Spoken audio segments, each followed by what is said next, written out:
February is Black History Month, and gospel music is a big part of that.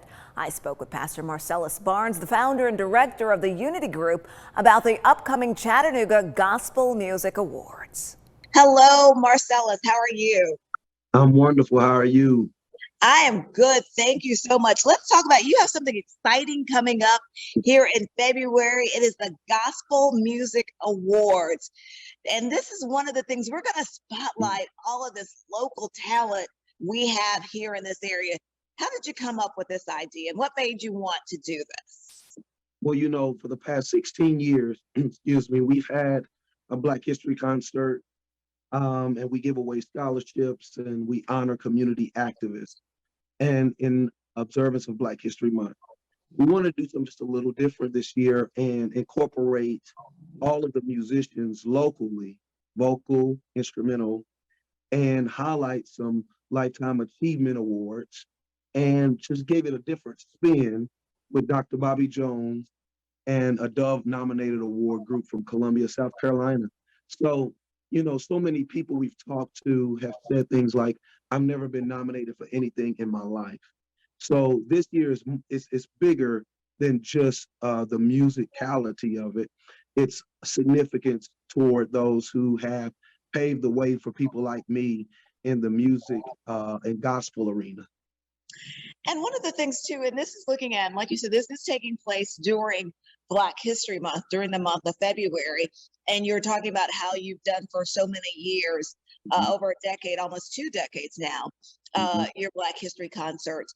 But this is looking at the history and the heritage of gospel music, which is such just an integral part of who we are as when it comes to African Americans. And you go all the way back, and you hear about how slaves said it was gospel music that got them through those horrible days in that time a lot of times. And it gets a lot of us through those troubling times. So this is what you kind of wanted to focus on. Absolutely. Music will always reflect the times.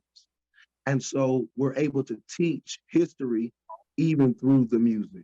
When Marvin Gaye said, what's going on in the 60s, something was going on.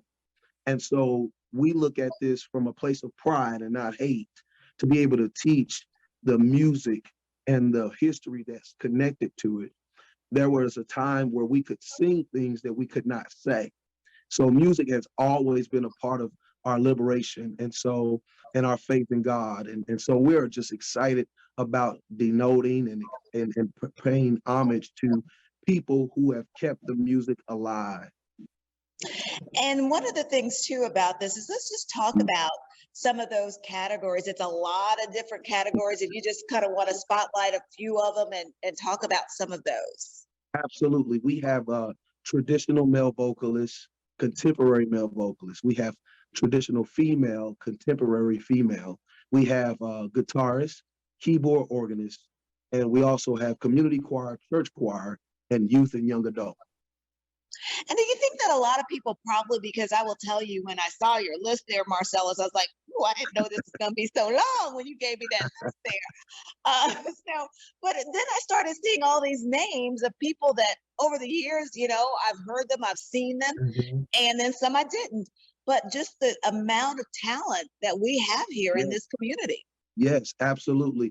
And I think the main objective, we're not even using the word and the winner is, but it's and the recipient, because all of them are winners. And so it's much bigger than the trophy and the winning of the category.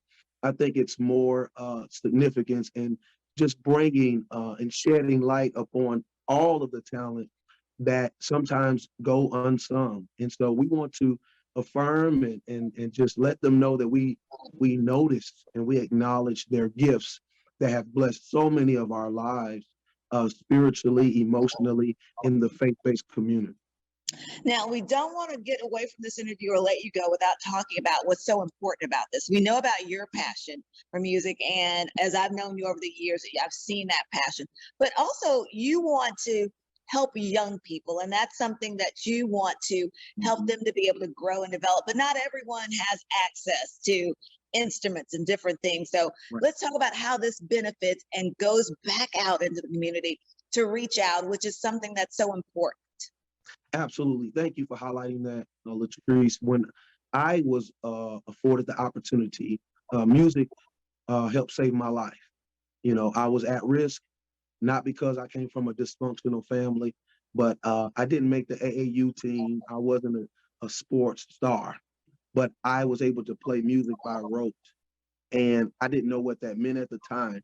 And I didn't have a platform in an academic setting to cultivate that. But the church gave me a platform to exercise my gifts musically. And I got $30 a week, and I was proud of it as a high school student. And so a lot of our generation, they're not attending church like we did back in the 90s, the 80s. And so instead of waiting for them to come to the church and give them an opportunity to be artistic, I started the Unity Performing Arts Foundation, and we began to connect with the school system and the recreational centers where the students are.